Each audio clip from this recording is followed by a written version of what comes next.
Igbo, I'm begging you in the name of Jesus, stop Islamic agenda. All over Nigeria, the Igbos, South Christian, be ready for self-defense. If Nigeria is going to be turned upside down, let it be. The military were never in charge of the situation here. Honestly, they would have got them not to reach the nearby village to us here.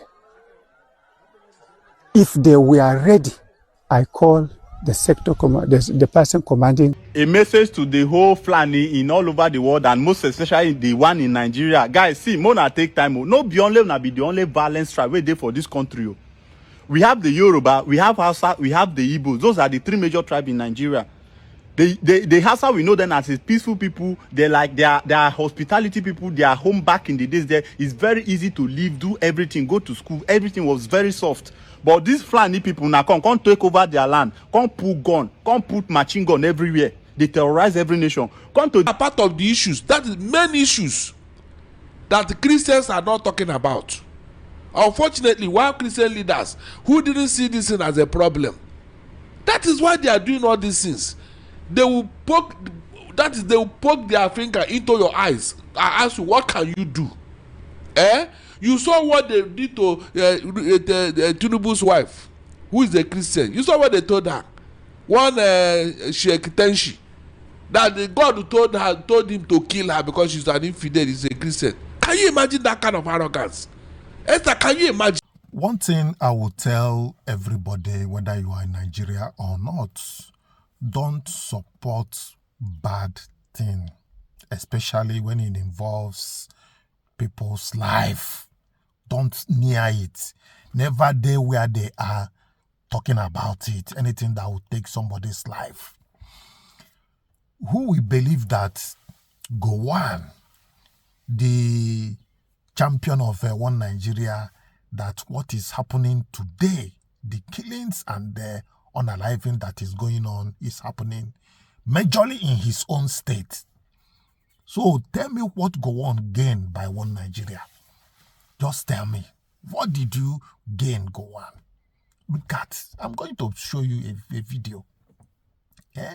I'm going to show you a video of lamentation. What is happening in his own state, and he is still alive. Why we are discussing this thing is that I am showing my own concern. I don't want to repeat the same mistakes made in the past. In the past, people you collaborated with to fight the Biafrans that were looking for the freedom of everybody in Nigeria. Now they have turned against you, that we are fighting the other parts together. Where are you going to explain that one? Who are you going to explain that one to? And the person we sorry you. Who is going to hear you say that such thing? Now the people are now, the Plateau people are now calling for Igbos to come and help. Igbos. I pity him. Though some people are saying that they are not going to pity, what is happening there. But if you don't get involved, wait, it will soon reach your turn. Then you fight your own fight. That is the situation. Well, we are going to show you this, heart-touching voicing, coming from that Pastor Ezekiel. There are more threats coming his way, actually. And like I was about saying that, if we Igbos should take what happened that time during the Biafran War, I learned that even it is the midway, what is it called? Is the middle belters that even fought that war against Biafran majorly, because they are the ones they were saying it. Our parents were saying it, even if it's not in the history, but people that witness it were saying it, So, but no problem. And I never heard him call Khan. Why did he not be mentioning Khan? He never mentioned Khan, Christian Association of Nigeria, once, but he was calling on Igbos, others to come and help. Well, let's hear him first, then we'll continue. Don't go away. I'm begging you in the name name of Jesus, stop Islamic agenda. All over Nigeria, the Igbos, South Christian, be ready for self-defense. If Nigeria is going to be turned upside down, let it be. Under Muslim ticket, they want to finish us. Please, I'm waiting for my arrest. It will be far better for me. I will have a relief in police custody, in army custody, guard room, than to be outside crying every day, mourning, suffering, popping down, comforting the people. Zakameko, we will kill you like we'll kill your brother. Wait for our coming soon. The Fulani didn't know that we have advanced now in self-defense. We are prepared. And I have told my youth, Christianity must survive. Let more security be added in Bakiladi local government. Because if this man is attacked, nothing will stop me from taking the lead into redeeming my people. Christian, wake up! Open your eyes! I have not finished mourning my people. My siblings 9. Now they are writing a letter to my member that they are coming to kill him. Come and kill him. You will see what will happen. Governor, this is Ezekiel Dachomo speaking. In our Jersey, take note. If anything happens with my member, there will be mass revolution in Plateau State. If not, it's going to go down to South. Our patience does not mean we are cowards. We are not afraid of soldiers. We are not, because we know some of them have been infiltrated by Boko Haram. And this is what is happening. We are in pain. Once they strike another village, another Ruga should be ready for war. Sheuna don't see him now. Jungle don't mature. Jungle don't mature. Everybody, they fight for their own side. The Igbos too, they have been fighting their own wars on self-determination. Yes. But I'll tell you that Pastor Dachomo Ezekiel, he's saying that he is prepared. Pastor, you are not prepared. You are not, just leave that you are not prepared. If you are prepared, we will know that you are prepared. You are not prepared, but nothing will happen to you. I believe that nothing will happen to you. Because you have, what I'm saying, you have your own grace. You have a grace that is guarding you. And, that is the way I see it. But this constant attack on your own members, that is a big issue. And how does this sound, Nigerians? How does this sound that these things are happening, steady? This man has been burying people and there is no protection coming from the government. How does it sound? The military were never in charge of the situation here. Honestly, they would have got them not to reach the nearby village to us here. If they were ready, I call the sector the person commanding this checkpoint here. I called him. Honestly, just their fuel is finished. They cannot go anywhere. Those people in the checkpoint here, from here, not up to 2 kilometers. Not up to 2 kilometers. Everybody is totally depressed. Seriously depressed.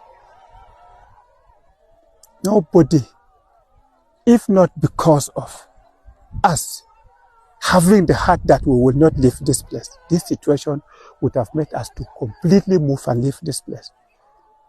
But if we leave, where can we go? Everybody is seriously affected. Families lost their loved one, husbands and wives. Children are left without mothers and fathers. All these are things that will never make us to feel that there is anything that is good. Nothing is good before us as it is now. Yes, you have seen that, and honestly, the military is not majorly in charge of the security within the country. But I am going to explain further. Don't rush. The police is in charge of security within the country, and probably every other agencies like the civil defense and others. So, but in this act of terrorism, the military comes in.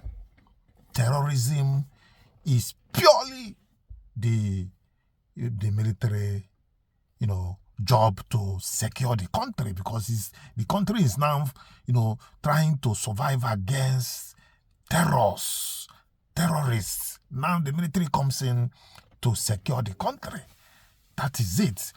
Well, having said that, there is growing tension now. People are now saying that the Fulanis that are disturbing them, majorly is this axis of Middle Belt, Benue, Plateau.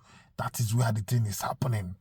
Majorly now. It's happening in the West also. So, but these areas are the main, catchment area, if I should use that word, catchment area. That is the black spot of the entire situation. And these people, you don't expect them to keep quiet. What they are saying now is that the Fulanis don't have the embodiment of violence that them too, they have. So, but let's hear from the guy in question, the guy in particular that I want to show you. Yes, let's watch him. No go. We have so many things we want to show you today. If you go, you're on your own. Then let's watch this guy.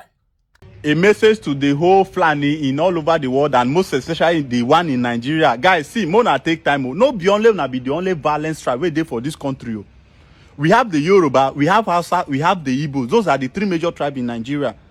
The Hausa, we know them as a peaceful people. They are hospitality people. They are home back in the days. There, it's very easy to live, do everything, go to school. Everything was very soft. But these Fulani people now come take over their land, come put gun, come put machine gun everywhere. They terrorize every nation. Come to the Yorubas. Yorubas are known as people who love going to school. Professors, go to the Igbo. Igbos are creative, doing business to better their life. But you now see this Fulani way, we say they migrate for all over everywhere. More than they take time for this country. We in Benue State, we don't have Fulani. If we don't have Fulani among us as a tribe, now they for our bush they terrorize. No be only now be the only tribe where this all of us they violent. Me too where they like this are bad. More than no push us to the world. Enough is enough. Enough is enough for this nation. We be saying that they spoil. If not spoil this country, none of us go get better heart again. All of us will get better heart now. But if not continue this thing, what they do, all of us, all our heart will go turn to stone. All of us go begin to terrorize each other. They go after each other. See, as now they terrorize my state, they do Benue State anyhow. See, Benue no get boundary with anything concerned Fulani. You see, this guy's talk remind me of something that one Fulani girl or lady said. It's all over. It went viral at that time. He said, if you insult them, their prophets, that they will come and buy you. What can you do? If you do this one, they will come and buy you. What can you? We will be killing you. She was both saying it, and what happened? And true, can you do anything? Can you do anything? You see, that guy's speech, I have mixed feelings. I was like laughing, when he's saying that thing, because I know that the situation is horrible. It's a horrible situation. But I know that with persistence, with focus, with keeping your eyes on the ball, hope will come. Solution will come one day to all these things. I've said it that if you draw a rubber band and it expands, there will be a point it will reach.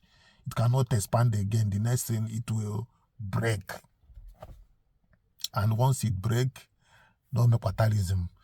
You can now maybe want to tie it. Even if you tie it, it will not be smooth again. Small thing, it will disintegrate. So, the point is that instead of doing all these things, buying time, aiding people, these people that are siphoning Nigerians' wealth and everything, finally, that thing we are afraid will still happen.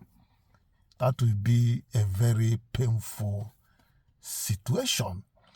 Instead of going into a very, very deteriorating situation, people can go in peace. This is a widely acclaimed solution now. That is why, personally, I also say it without mincing words. I say it myself. Instead of people going into another deteriorating situation that is worse than this, I wonder what that situation will be. You know that many people did not witness that Biafra war. So many other places in Nigeria, they don't know what is happening in Biafra land. So they don't actually know that there is serious war going on in some part of Nigeria. So this time around, I don't want everybody to witness it. Let's find this solution now. Yes, former Zamfara State Governor, I came across him, what he was saying about Sharia, that he was innocent. He never knew that Sharia will spread out of his own state.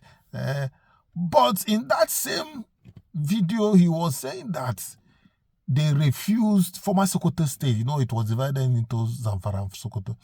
They refused granting permission to church. They renewed the church, what's it called? CFO, that they renewed for churches. The state did not renew it for 25 years. And you say that there is no issue. You never know it will touch anybody. That's to tell you that they don't want Christianity in that state. And you see, the North is predominantly Muslims. And we know the characters of these people. They like to dominate, encroach. And some part of Nigeria are not Muslims. They don't like the Southeast. There is nothing like Islam. Just probably very few people that are visitors that practice that religion. You see, so is it not better to give these people their place? Give them their place, let them stay. Give others their place, let them stay in peace, which is the world-acclaimed solution now. Well, I will not talk much. We are coming. Let's watch Yerima. Hear him talk by yourself. Let's go. You see, like you said, I was innocently thinking that it's a program that concerned my state alone. So when, in fact, let me give you a small history again.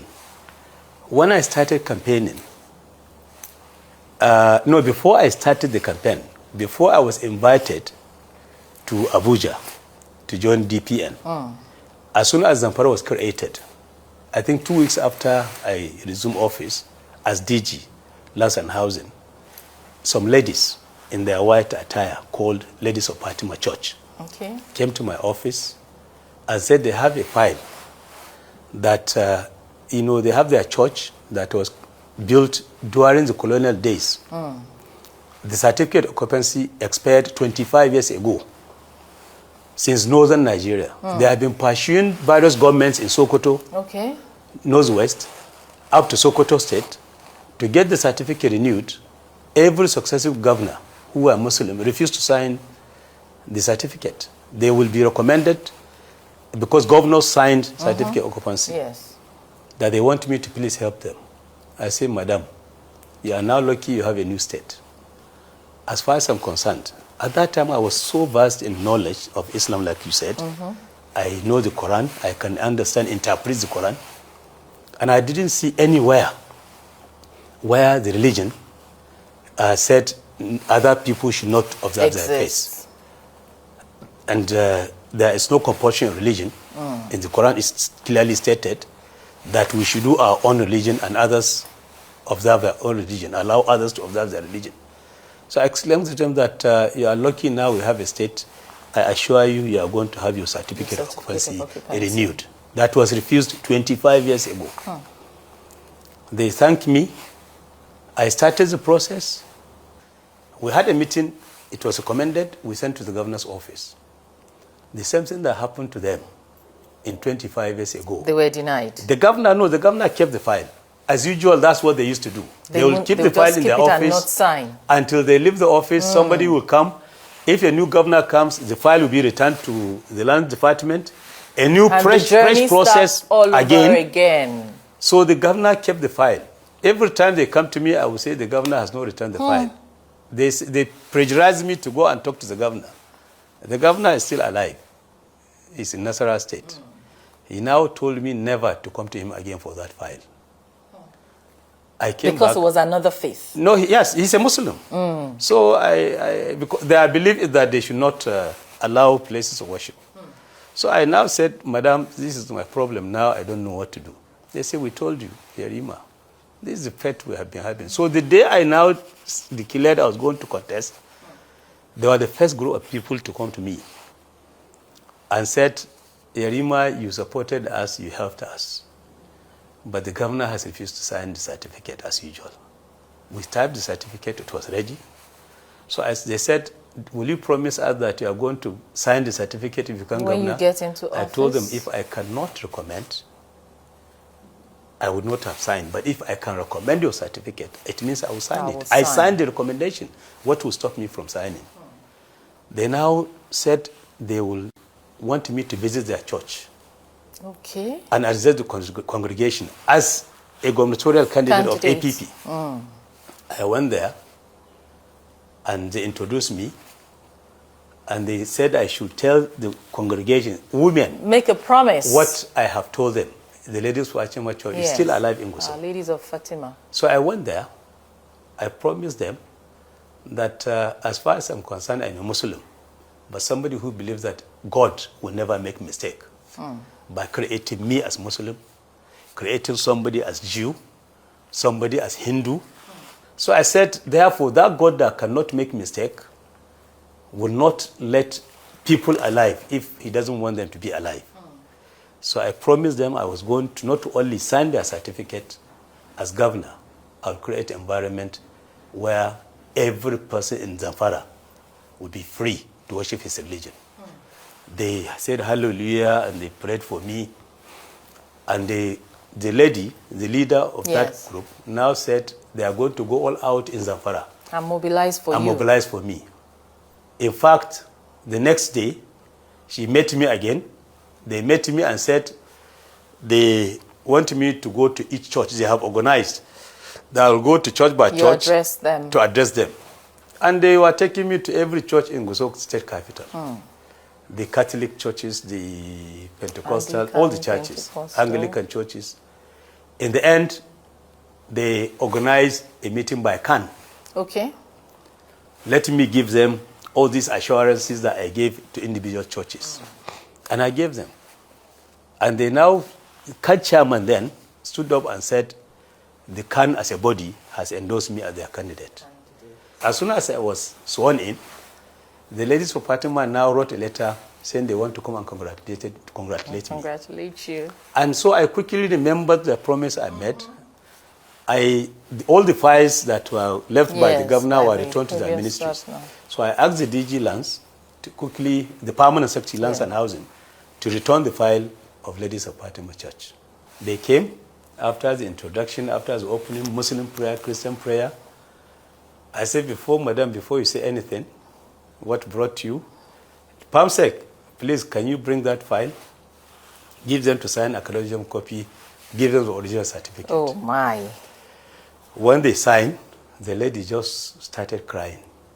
They could not hold themselves. All of them After 25 were years. shedding tears. They knelt down, started saying hallelujah, hallelujah. And they said they came here to congratulate me, but above all now, they have changed their mission, is to say, thank you, God, thank you, God, thank you, God, and thank you, Yorima. And after that, 2 weeks later, I now inaugurated a committee for Sharia. They came back to me and said, Rima, you have given us very important thing in our right hand, and you want and you to are take taking it back. everything we have, everything, not even the thing you gave us, from the left hand. I say, I don't understand, madam. They say, you are sending us out of Zamfara. With Sharia, can we stay in Zamfara? I say, madam, please, you will have more freedom to worship your religion in this state. The promise I made to you as governor, when I was campaigning, as governor, I will make sure I will fulfill your promise. Go and tell all the Christian associations, all the Christian churches, that they will no longer be denied right of occupancy of their land. They will no longer be rejected application for land. Once they have land, they will be given permission to build their churches. That all the 3 promises I made are going to be fulfilled, because I promised them that if they acquire land, they say they were not given permission to build the church. Even when they build, without the permission, It's it gets demolished. I said they will have permission and nobody will demolish their land. 2, if their certificate expired, it will be renewed. And that they will have, nobody will cause problem for them. They will have absolute freedom to worship their religion as human beings created by God. So she said this assurance that I gave her, she won't can as a body that they organized for me during the campaign. Yes. Let them come and hear the same assurance. The same thing. I invited them. They came. It was covered. The video is there in Zamfara. So because I thought that was going to be my problem. In fact, that was when I started seeing the beginning of my problem. Because you came that time, with because that time Ambassador of America didn't come. So it was a day after the meeting that the American ambassador came. Because the day I inaugurated the committee was the day the ladies came. And the next day, Khan meeting was organized with me. And at that meeting, I told them that, look, before my Sharia, the Penal Code of Northern Nigeria has prohibited 3 things: alcoholism, prostitution, and gambling in the whole of northern states. It is there in the Northern Nigerian Penal Code. Even during the colonial masters, the laws were implemented. I said, these are the only things that will affect you. But if you people think I should exempt Christian from prostitution, law banning prostitution, they say, no, our religion does not accept prostitution. It prohibits. I say gambling. They say, yes, Christianity also does not accept gambling. Then somebody raised his hand and said, but this alcohol, that his own church said they can take wine. Then argument started.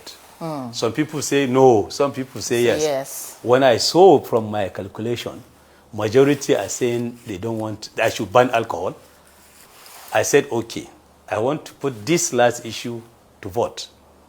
Anybody who wants me to ban alcoholism in Zamfara should raise his hand. Majority raise their hands. Then I say anybody who wants me to exempt the Christians from the law banning alcoholism in Zamfara should raise his hand.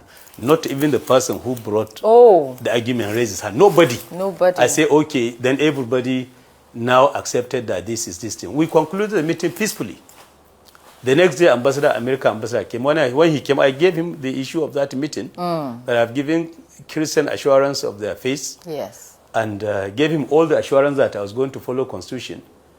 And suddenly, all these meetings took place in Abuja. Yes. And that was when I now realized that I was it wasn't in trouble. So innocent after all. And then there was crisis in Kaduna suddenly.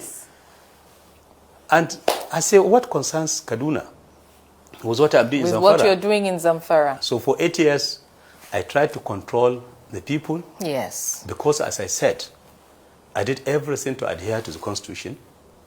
In fact, the federal government did not challenge any of my law.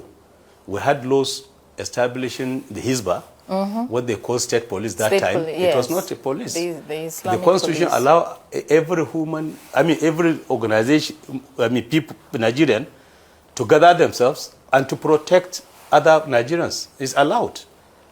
Like they are doing this, Ametokan and others. They are all provided for in the Constitution. What they are not allowed to do is to carry arms. So, having watched Yerima, I said, today we are not going to back down. We are giving you back to back. If you miss anything, now you sabi, you're on your own. But I cannot bring out my own time to serve you hot and important information.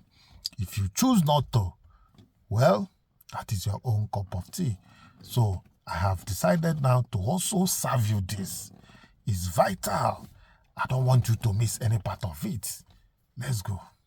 Let's move on to your friend, very close ally, the Minister of Works. You know, he speaks in a very funny manner. And why I said so is because a young lady naked died in his house. And he says it's his physiotherapist.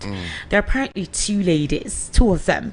Her name is, the lady who passed on, her name is Mary Habila. Mary was also in company with another young lady, and the minister was advising that an autopsy should be conducted to determine the cause of death. But the young lady's parents said no. They wanted to bury their daughter, quietly and move on. But it's quite worrisome because Habila and her companion, Miss Anita Baski, they are said to be employees of David Umahi Federal University of Health Sciences, Uburu, in Ebonyi State. They've been on secondment in the Federal Ministry of Works as physiotherapists for the past 3 years. So what is this young lady who is supposed to work in the Federal Ministry of, Health Sciences? What were they doing in his residence? And how come this young lady was found naked? For what I know about physiotherapists, they're like masseuse, they massage you. And I've never seen any... Maybe somebody was massaging her. Well, I have not been to any masseuse who is naked, who massages you or does something, or who is physiotherapying you in a naked form. And such conditions are usually under a certain contract. If you want such kind of intimate masseuse and what you call happy ending or something like that, So in this particular instance, how do you describe somebody dying in somebody's residence, found naked? Is it because he's a minister that he's not yet in the police custody? Because an average Nigerian by now would be in the police custody, brutally beaten before they even understand the circumstances that led to the person's death. In fact, Esther, you see this devil, I think he's beginning to be surrounded by a lot of dirty things. Remember the lady that got contract from him that he refused to pay? Yes. Remember that incident? Yes. Good. Now, this devil... Is her name Doris? Okay, no, not Doris. Go ahead, ma. It's Amaka. I've forgotten her name. Yes, the name is not even important, but the incident and how it happened. This lady equally said that Dave Umahi was making passes at her and all that because she refused. The man now refused to pay her money. Remember? Somehow, the matter died. Is that not true? Yeah. The police could not even bring Dave Umahi. So you can see that, and the Tinubu still returned this man. Esther, Tinubu still returned this Dave Umahi, and because of this man has gotten so arrogant that he can do whatever he likes. What did that lady do in his house? Is a very big question. A lady that's supposed to work in the hospital, taking care of patients, what is she doing in his house? And now, the lady has passed on. Yeah. Can you imagine? Apparently, she's from a lower end family. It doesn't matter. Somebody dies in your residence, whether she's rich or poor, you need to account for the person's death. This is why this thing is being treated in such a manner. I'm telling you, if she's from the high up there, the parents would have been raising hell by now. But look at how he went. The first one went, the second one, all of them women. So Tinubu should be asking this Dave Umahi, what is it with you and women as a minister of works? The way he even talks will tell you that this man is not serious. He's like a randy musician. Seriously. Barrister, there's a Henry Shield, who was asking salient questions, and he says that he was invited to Transcorp by a former presidential aide who knew about this issue and wanted him to push it out. That the person gave a vivid picture of what happened and even asked him to call the CP of Ebonyi and the Commission of Information to verify. But he decided to investigate privately, and that Umar is supposed to rot in jail. An ex-user was asking questions: who killed the girl? Did she fall accidentally and something happened? How come she was naked? Or who stripped her naked? If you're a physiotherapist and you were attending to a client in the house of the Minister of Works and you possibly went into comatose or you fainted for one reason, who stripped her naked? Why wasn't she covered and evacuated in that naked form? Somebody now asks, who sucked her breast when it was opened? Do doctors carry out physio work naked? In the same vein, people are asking questions that there needs to be responses to this. He cannot just say that he wasn't at home or something and just make it seem as if an autopsy should be conducted on a naked girl's body in your house who works at the Federal Ministry of Health in Ebonyi State, was found in your residence, and there were two ladies. So were you having something under advisement under the pillowcase or under the blankets? What kind of fun were you having? In that particular regard, though, somebody now dies. What kind of gadget do you have that murdered another person? These are the questions that have been asked in that regard. And if something like an accident happened, are you not supposed to invite another doctor to even take immediate medical attention before the girl finally passed on? And so there are questions, but who will ask that question, Esther? Are you saying the Minister of Works will just go like that? I said, who will ask the question? This is insane. The first question that I wrote, did you ask question? Did the federal government ask question? No, tell me the truth. This kind of scandal cannot happen in the Western world, and people will sweep it under the carpet. And the Tinubu could not even reprimand the Umahi. He could not. Please, Esther, let us call a spade here. Can Donald Trump tolerate this type of from any of course, nothing. No American person would tolerate it. A minister is seven minister. By now, he ought to have resigned. He's being investigated. Whatever portfolio that he actually is carrying right now will be stripped away from him. That is why Nigeria is not moving forward. I have said this consistently, that the kind of people Tinubu surrounded himself with, they are very, very, I don't know, their manners is nothing to write home about. They are in fact, at best they should be in prison because of their character. Seriously, the arrogance they display before Nigerians is unimaginable. All the ministers, all the aides, the way they talk, the way they behave, the way they do things, and Tinubu just tolerate them because they know he will not do anything to them. The first one happened, you allowed him. Nobody said anything. You pretend as if you didn't know. You don't know that these guys are demarketing your government. You don't know. And tomorrow, Tinubu will come and tell us how well he's doing. How can Nigeria do well with this kind of character working with you? Barrister, I'm sure you heard about what transpired today, where the Court of Appeal in Abuja upheld an order restraining INEC from recognizing or participating in state congresses organized by committees appointed by Senator David Mark, led caretaker leadership of the ADC. There was a split decision that was actually delivered today. Two members of the three-man panel affirmed the April 29 judgment of the Federal High Court in Abuja, while one particular justice dissented. And there's the talks that this is serious trouble. This may mean that Atiku will be abandoned, and while ADC is going to reveal another candidate. For now, at the portal anyway, INEC has not yet tried to do what you would call the necessary adjustment based on the court ruling today. But there are concerns that have arisen from this, that why now the names of candidates that we submitted to INEC's portal, the access codes granted to them, there is already an extension, I think by July 18 thereabout. After that time, any other person who wants to upload anything is done with, and they're having this judgment. The NDC also, the appeal of the NDC by the whole situation of court order, we've not yet heard precisely what the outcome is. The appeal court has not given us a judgment on that. So at this point in time, it feels like the NDC is in limbo and the ADC, we're seeing what is going on now. So what do we have here? An express whatever for APC? Esther, there is a split judgment. Yes. Majority confirm. Majority 2 except one justice. Majority confirmed. Yes. The other one said no. So they will go with the majority. Okay. That is what split judgment means. So all you are saying now, all your fears have been allayed. Nothing has gone wrong.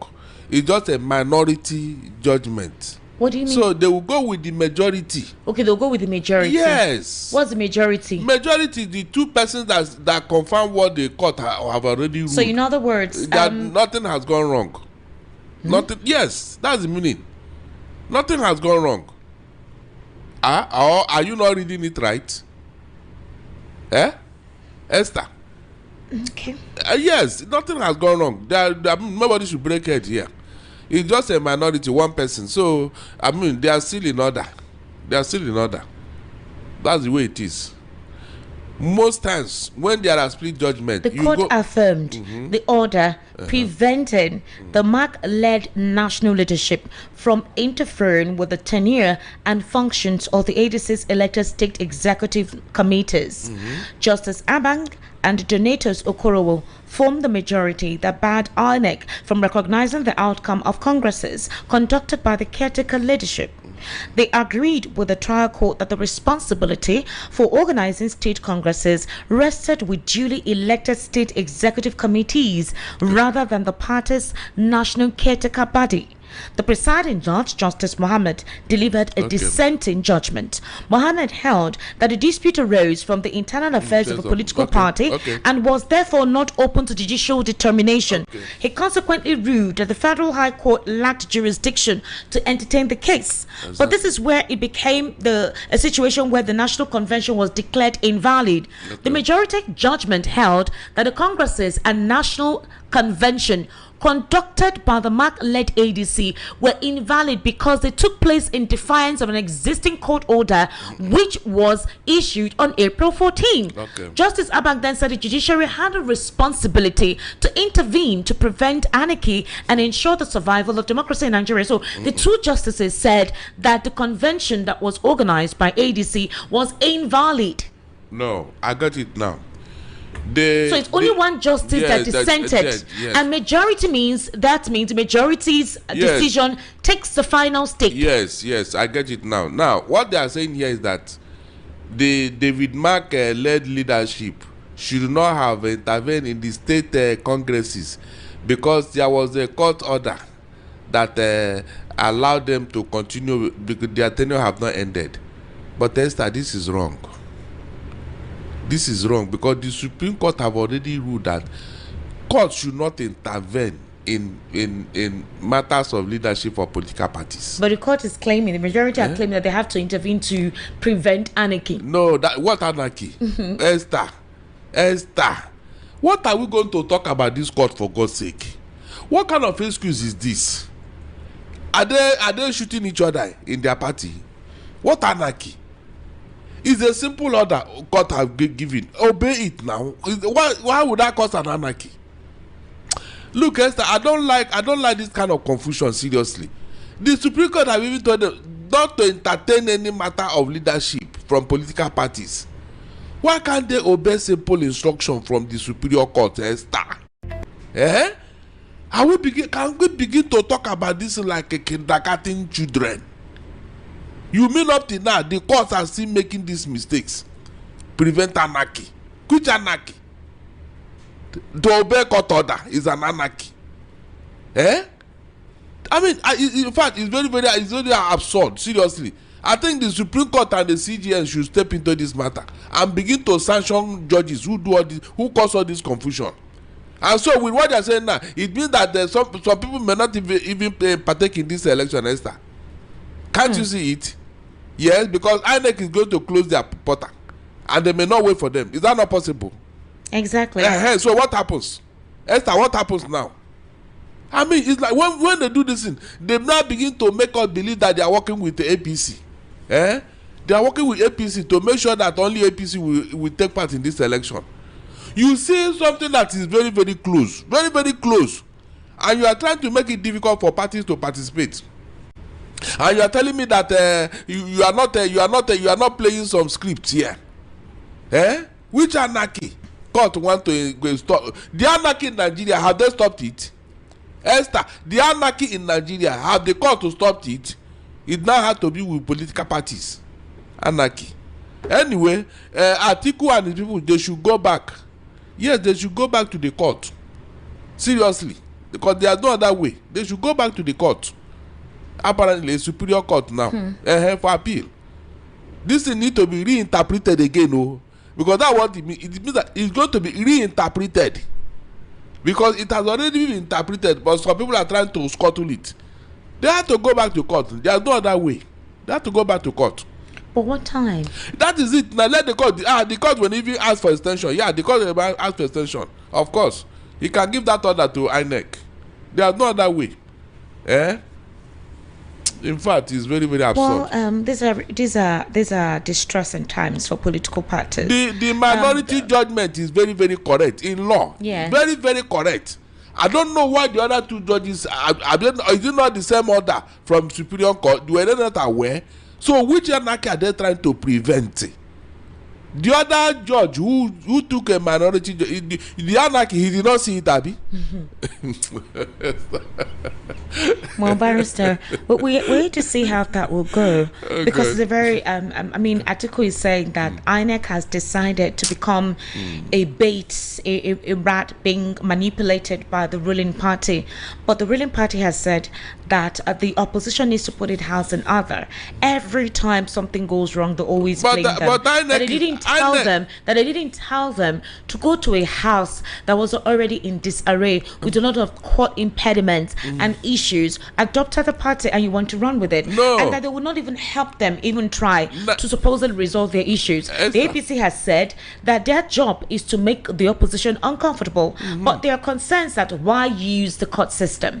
Now, others, the supporters of the APC, say, in what way has the APC interfered in the ruling of the cases that is emerging from the ADC and the NDC? Why would they think that the APC are the ones interfering with the internal situations of the ADC that they supposedly went there and met and they couldn't resolve? At this particular instance, some Nigerians have said the way things are right now, with the supposed opposition in disarray, they have allowed APC to emerge unchallenged.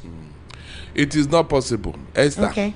It is. You see, when we are saying all these things against APC, it's for them to look at what they are doing. No?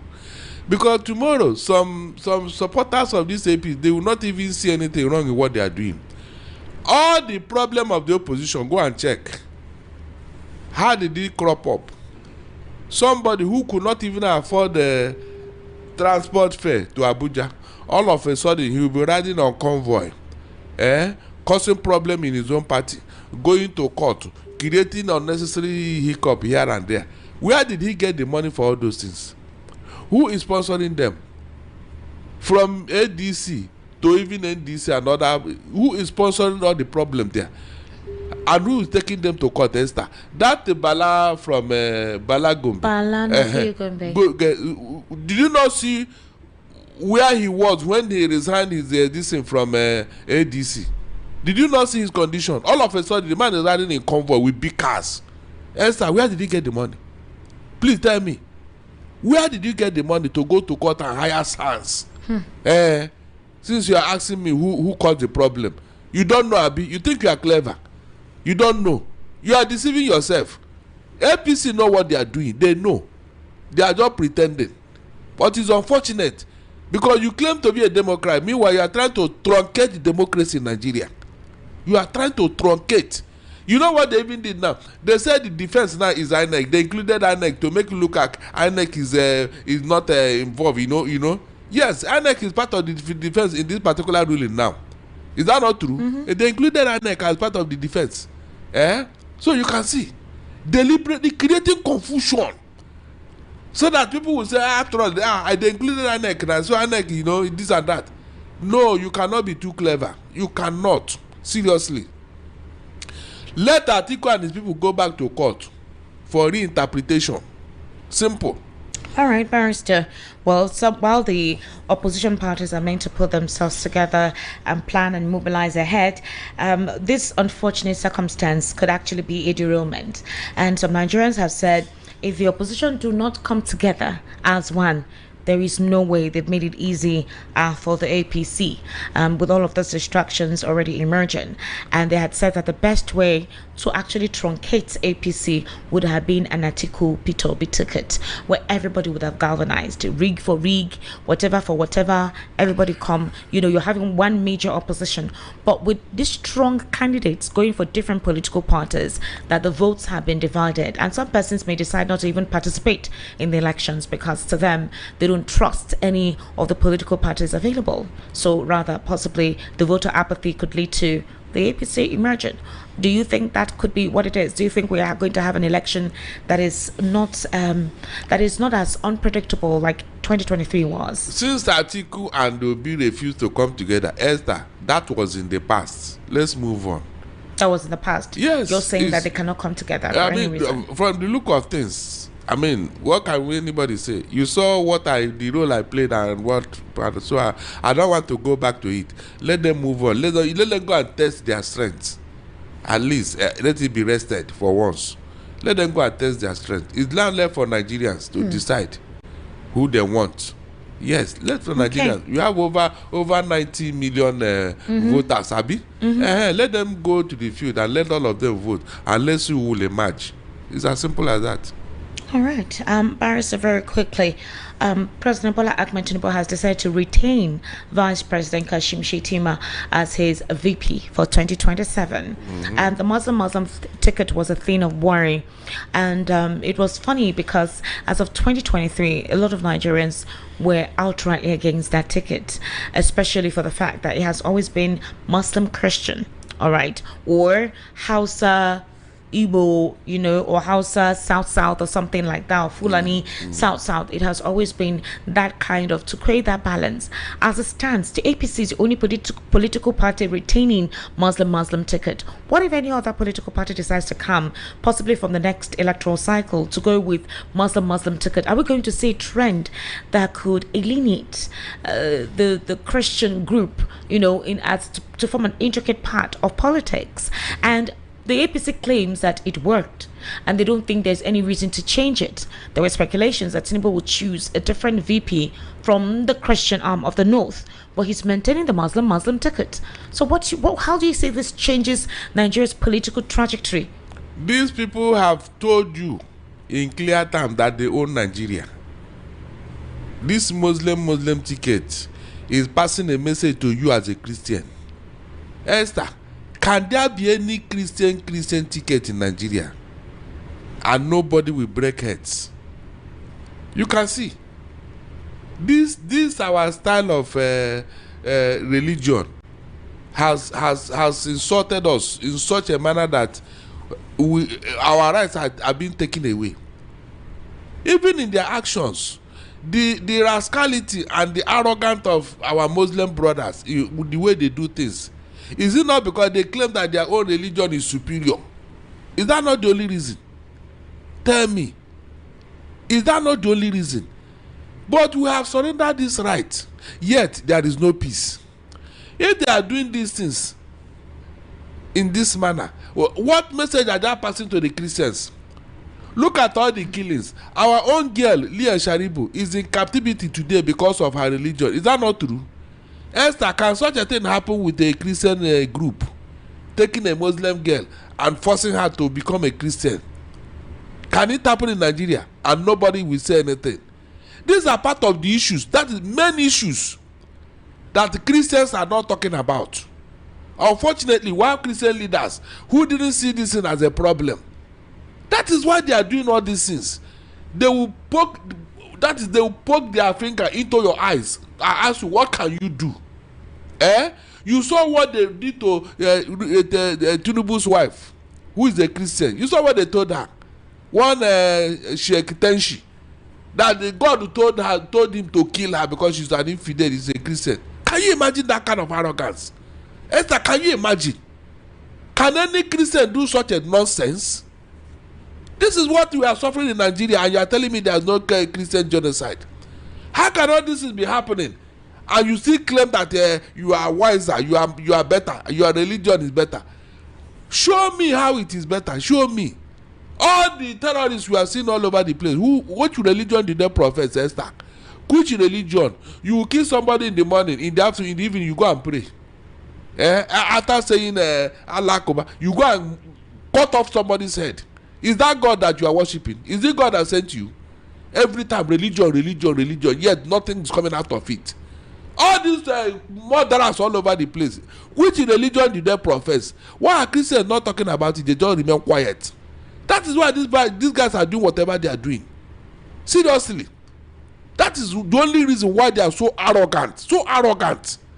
They talk and behave anyhow. Imagine somebody threatening the First Lady of the Federal Republic of Nigeria because of religion, and nobody said anything. Are we them well? The Christians that are in this country, look, if you continue to pretend, sleep on your right, one day it will be taken away finally. Okay, so what do you think would happen? I mean, if there was going to be any complaints, the Christians, the party, the APC are the ones that ought to have raised their voices. So if the APC or the political party agrees and says, let's continue with the Muslim ticket, Nigerians are already used to it. There is no difference between a Muslim Christian or Christian or Muslim ticket. I mean, during Buhari's administration, you had Buhari and Professor Yemi Oshibajo, yet it was one of the supposed nonchalant administration you can ever imagine, and a consequence upon which we have found ourselves currently. So what's the difference between a Muslim Christian and a Muslim if both dispensations did not do anything rather than regress things in the country? I mean, we had one of the most regressive experience and nepotistic executive during the administration of Muhammadu Buhari. This administration under President Bola Ahmed Tinubu made it worse, where every conversation is looked at from a lens of political division, tribe or religion. So if things got worse from this lens from the previous administration, then what's the difference? Let the Christians rise up for once and teach them a lesson. In what that way? We are part of this country. Let them vote. Let their vote to show that they don't like this nonsense. Is it the ones that were ready to collect 30,000 naira to wear gowns of fake bishops or fake cardinals? People who were picked on the way, and they claimed they were Christians, and they were given a heart. They couldn't make any recital. They could not do anything. Persons who collected 30,000 naira, less than 100,000. Not even all of them were given the money. Are those the kind of Christians that you expect to voice out? Or is it Christians or pastors in our churches who literally refuse to talk about politics and say, okay, you know what, pray for the government of the day, things will get better, or testimonies for any victory recorded in any kidnap incident? So which Christians are you talking about? It is the same Christian, but there is a limit to everything. Esther, there is a limit to everything. Go and check. 90% of the time, the leaders of each country that behave in this manner, they take people for granted. It happened in France, and the French Revolution happened. Is that not true? So this thing that you are doing, thinking that yes, nothing will happen, that is when you will be surprised. Well, the opposition is not ranting about it. Atiku is not complaining. Peter Obi has not used it as a vice to supposedly discombobulate or possibly make any remark that would, according to some persons, say is quite divisive. So if the opposition is comfortable with it, they want Nigerians not to complain about it. Why can't opposition present a Christian ticket? Exactly. Esther, it's good it happened because gradually they are teaching us a lesson and we are learning fast. Esther, it will happen in this country one day. There will be a Christian ticket in this country one day. It will happen. Yes, it will happen. Let me see who will now come and because complain. if Nigerians adopted a Muslim ticket, there should be no cause to rivalry or discountenance or unsettlement if there's a Christian ticket. Exactly. It will happen. Don't worry yourself. It will happen. They started it.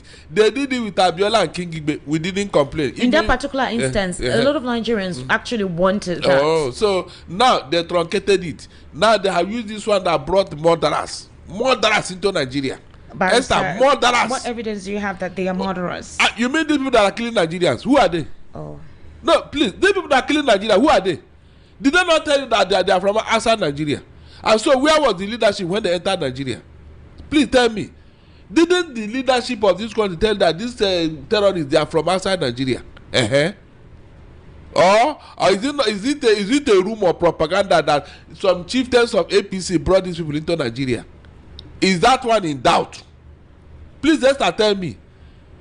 Was it Christian that brought the terrorists into Nigeria, Esther? You can see. Esther, was it Christians that brought terrorists into Nigeria? Answer me now. But Barrister, we can't look at it from that lens, sir. Is that what? We do have Christians who kidnap, who kill, who murder. Really? Some persons of the Christian religion. Yes, it's true. It's true. How big is it? How big is it, Esther? If you bring out 10 terrorists today, none of them are Muslim related. 9. Esther, 9. I challenge anybody on this. None of them profess Muslim religion. Let them come and challenge me on this. So what are you telling me? Is it not the same arrogance that they claim that they can do whatever they like and nothing will happen? Or have you not seen them make statements like that?